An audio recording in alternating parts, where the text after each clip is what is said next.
Hey everybody, welcome to Miss Paget's announcements this week. I'm going to try to do these. I think that they are working pretty good, doing a little video of announcements for you guys. I'm obviously welcome to feedback, but I think this work is working well.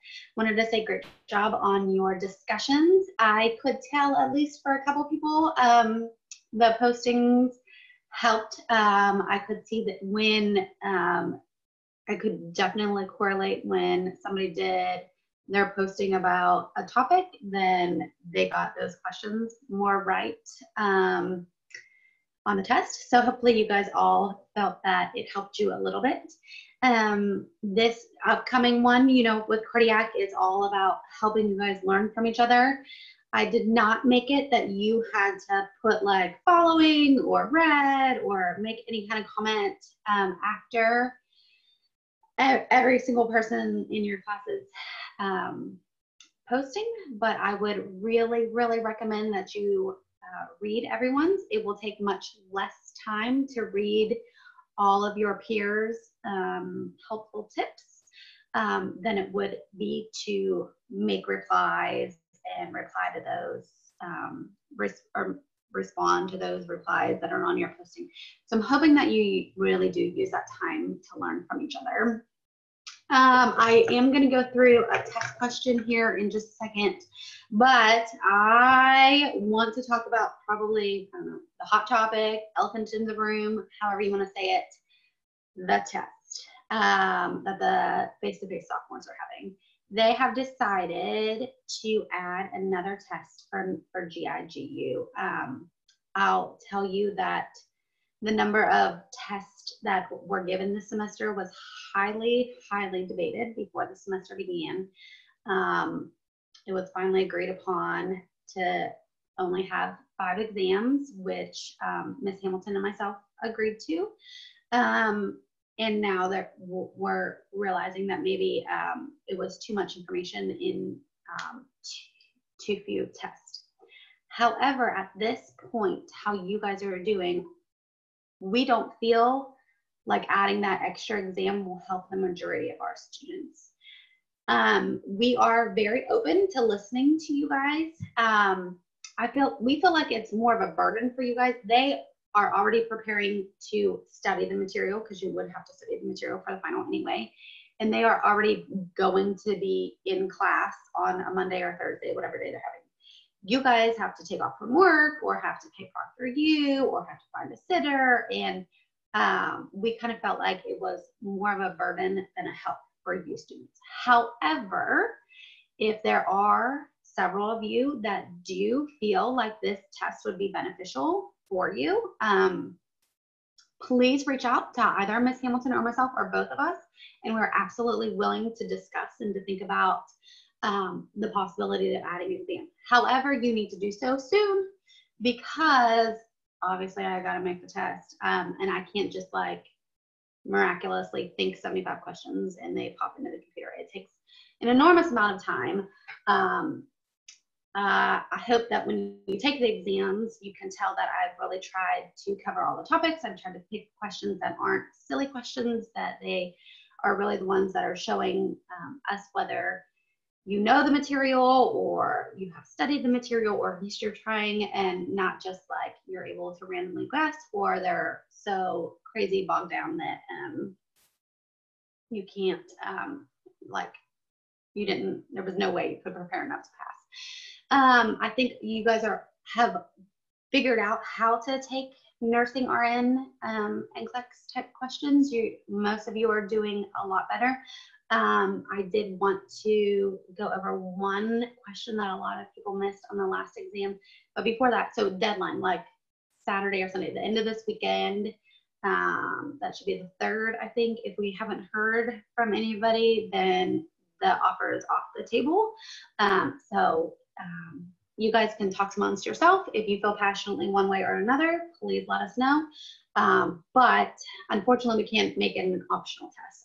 That would be like the best possibility, but unfortunately, we're not like an English class where we can just do that. Everything has to be like approved by the Board of Nursing any changes in our curriculum. So an optional test is just not one of the options that we are allowed to do. So let us know right away. Here, let me share my screen because I pulled up, sorry, my computer's going crazy. I don't want that. I want to share my screen too.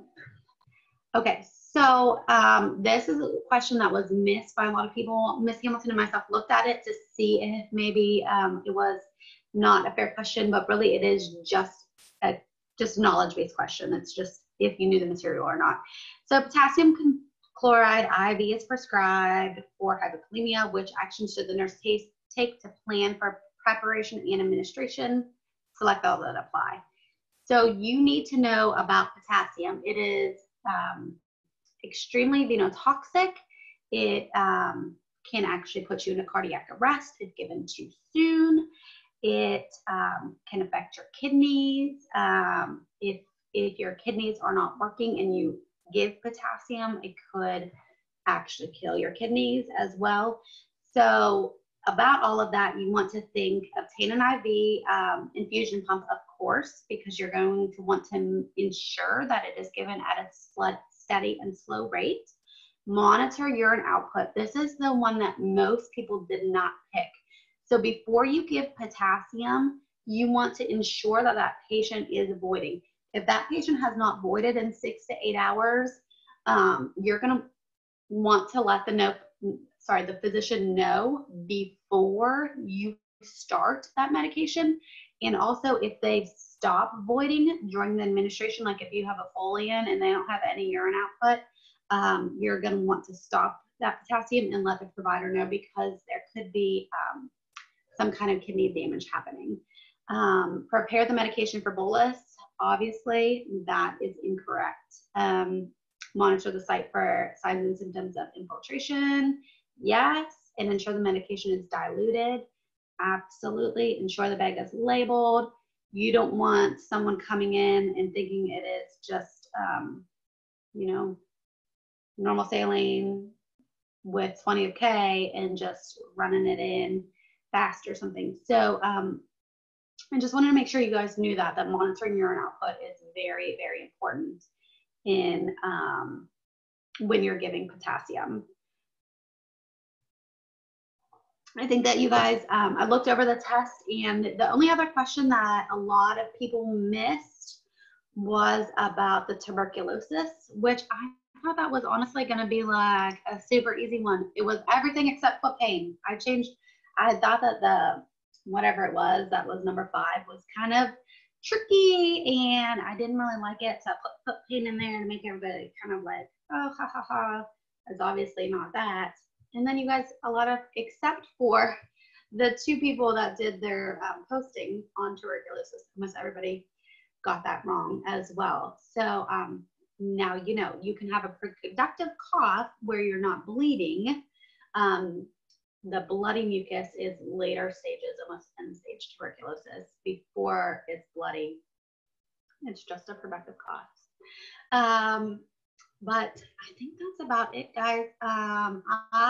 If anybody is interested in this, I would be more than happy to make a little either voiceover PowerPoint or video presentation going through some NCLEX type questions. But when I looked through the test just recently, I look like you guys are starting to do really, really good. You guys are, I don't know if making you guys do all of the extra NCLEX type questions has really helped.